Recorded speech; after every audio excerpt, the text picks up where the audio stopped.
तर आज खाते वाटप होईल असं वाटतंय, असं भरत गोगावले यांनी म्हटलेलं आहे। रायगडचं पालकमंत्रीपद आमच्या नशिबामध्ये असावं असं वाटतं, असं सुद्धा गोगावले यांनी म्हटलंय।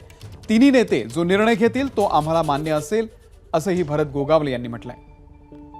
कोणाची तिन्ही पक्षांची हरकत नाही आहे, कोणाची तिन्ही नेत्यांनी बसून काल सगळं ठरवलेलं आहे। कदाचित आज डिक्लेरेशन होईल असं आम्हाला वाटतंय।